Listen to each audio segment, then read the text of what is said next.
All right, let's go to the next topic, and we may want to get back into some of this during this next discussion. I want to ask both of you about the people that you're going to bring into the government. And our best insight yet is who you picked as your running mates. So I'll begin by asking both of you this question, and I'll ask you to answer first, Senator Obama.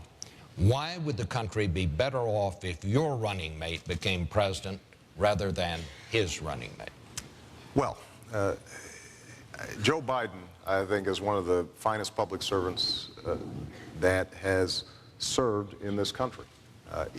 It's not just that he has some of the best foreign policy credentials of anybody, and Democrats and Republicans alike, I think, acknowledge his expertise there. But it's also that his entire life, he has never forgotten where he came from. Coming from Scranton, fighting on behalf of working families, remembering what it's like to see his father lose his job and go through a downward spiral economically. And as a consequence, his consistent pattern throughout his career is to fight for the little guy. That's what he's done when it comes to economic policies that will help working families get a leg up. That's what he's done when it comes to, for example, passing the landmark 1994 crime bill, the Violence Against Women's Act. Joe has always made sure that he is fighting on behalf of working families. And I think he shares my core values and my sense of where the country needs to go. Because after 8 years of failed policies, he and I both agree that what we're going to have to do is to reprioritize, make sure that we're investing in the American people, give tax cuts not to the wealthiest corporations, but give them to small businesses and give them to individuals who are struggling right now, make sure that we finally get serious about energy independence, something that has been languishing in Washington for 30 years, and make sure that our kids get a great education and can afford to go to college. So on the key issues that are of importance to American families, Joe Biden's always been on the right side, and I think he will make an outstanding president if, heaven forbid, something happened to me. Senator. Well, Americans have gotten to know Sarah Palin. They know that she's a role model to women and other reformers all over America. She's a reformer. She took on a governor who was a member of her own party when she ran for governor. When she was ahead of their Energy and Natural Resources Board, she saw corruption, she resigned. And said, this can't go on. She's given money back to the taxpayers. She's cut the size of government. She negotiated with the oil companies and faced them down a $40 billion pipeline of natural gas that's going to relieve the energy needs of the of what they call the lower 48. She's a reformer through and through. And it's time we had that breath of fresh air coming into our nation's capital and sweep out the old boy network and the cronyism that's been so much a part of it that I've fought against for all these years. She'll be my partner. She understands reform.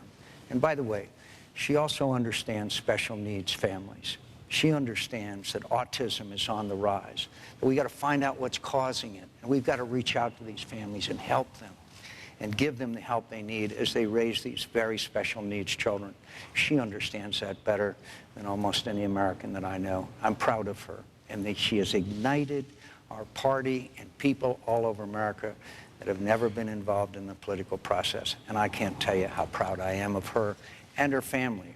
Her husband's a pretty tough guy, by the way, too. Do you think she's qualified to be president? You know, I think that's going to be up to the American people. I think that obviously she's a capable politician who's has, I think, excited a base in the Republican Party. And I think it's very commendable, the work she's done on behalf of special needs. I agree with that, John.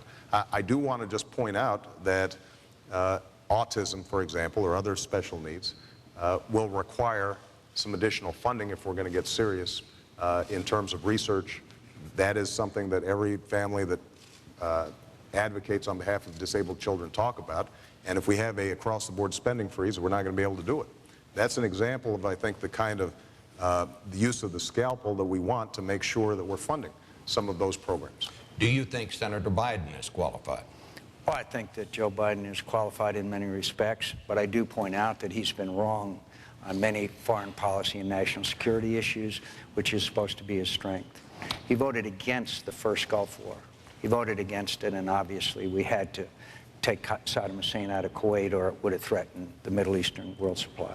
In Iraq, he had this cockamamie idea about dividing Iraq into 3 countries.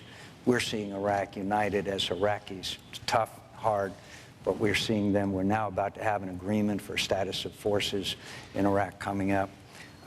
There are several issues in which, frankly, Joe Biden and I openly and honestly disagreed on national security policy, and he's been wrong on a number of the major ones.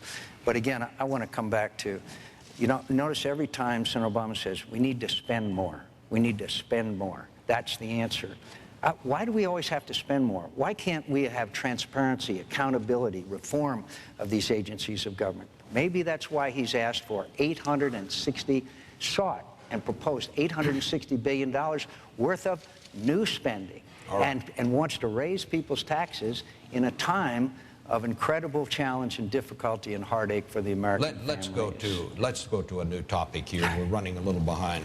Let's talk about energy and climate control. Every president since Nixon has said what both of you have said. Climate change, yes. Has said what both of you have said, and that is we must reduce our dependence on foreign oil.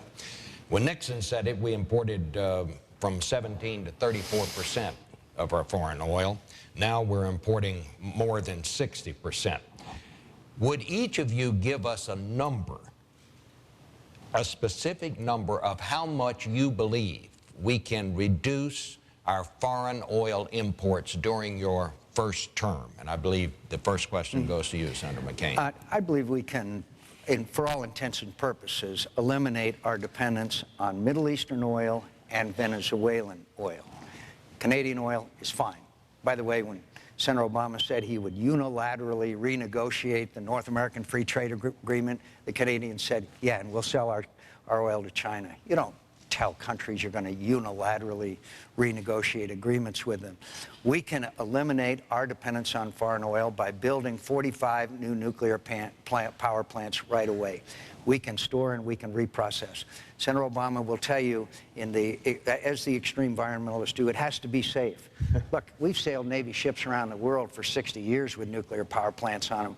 We can store and reprocess the spent nuclear fuel, Senator Obama, no problem.